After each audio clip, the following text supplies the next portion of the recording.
আসসালামু আলাইকুম। সবাইকে ইমরান টিভি 10-এ স্বাগত জানাচ্ছি। আপনার বাপের সম্পদ, বৈধ সম্পদ যদি কেউ লুণ্ঠন করে নেয়, আপনি কি ঘরে বসে থাকবেন? বলেন। আপনার বাপের বৈধ সম্পদ, সেটার উত্তরাধিকারী আপনি। সেটা যদি কেউ লুণ্ঠন করে নেয়, তাহলে কি আপনি ঘরে বসে থাকবেন? না, সেখানে যে আপনি যুদ্ধ করবেন, তার সঙ্গে লড়াই করবেন আইনিভাবে, বিভিন্ন আলোচনায় অবশ্যই লড়াই করবেন। লড়াই করতে হবে, কারণ আপনার বাপের যে বৈধ সম্পদ সেটা আরেকজন নিয়ে যাইতেছে, তাহলে আপনি কি বা নিতে চাচ্ছে বা নিয়ে যাইতেছেন জোর করে, বা সেখানে জোর খাটাইতেছে, সেখানে ক্ষমতা দেখাইতেছে, তাহলে তো আপনি ঘরে বসে থাকবেন না। তখন আপনি চিন্তা করবেন না আপনার জীবন যাবে না থাকবে, বা আপনি কি হবে, পিছনে চিন্তা করে কেউ এসব কাজকাম করে। কথা একটাই, যে বাপের সম্পদ বা আমার পৈতৃক সম্পদ সেটা বাঁচাতে হবে, এটা হচ্ছে মূল লক্ষ্য। তো সেরকমই ইরানের কিন্তু দেশ, তাদের যে স্থাপনা, তাদের যে পারমাণবিক বোমা, তাদের যে মিসাইল সক্ষমতা, তাদের হরমুজ প্রণালী, সব কিছু কিন্তু তাদের নিজেদের সম্পদ। সেটাতে অন্য দেশের একটা হস্তক্ষেপ থাকবে, সেটা ইরান কি মানে নেবে? এটা কখনো সম্ভব? আমেরিকা আসে পাকিস্তানের কাছে, পাকিস্তানের যে বৈঠকটা হবে, সেখানে এসে তারা যে শর্তগুলো দিচ্ছে, সেগুলো সত্য ইরান যে মানবে না, সেটা কি আমেরিকা জানতো? জানে যে ইরান কখনোই এই সত্যটা মানবে না।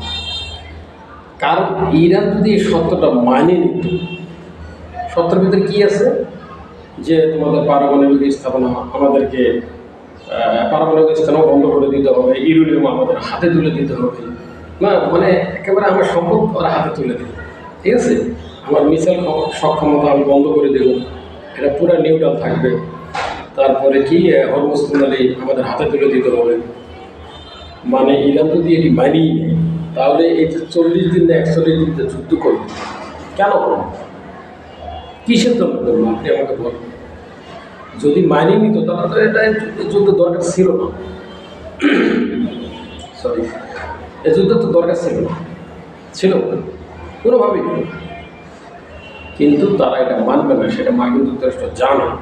কিন্তু জানার পরেও তারা মিটিংয়ে আসছে। কেন আসছে? ফাজলামি করতে।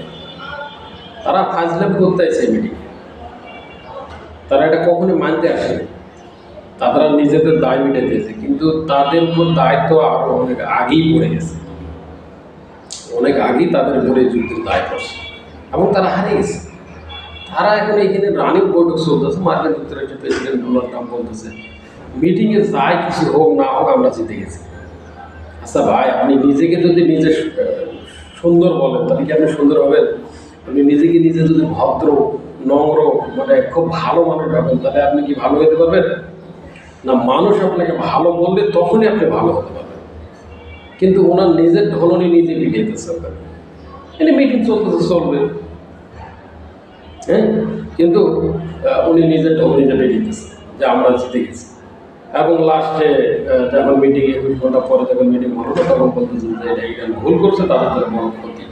আরে ক্ষতি না লাভ, সেটা তো ইরান হিসাব করে ফেলছে আগে। এটা ইরান আরো আগে হিসাব করছে যে এটা ক্ষতি না লাভ।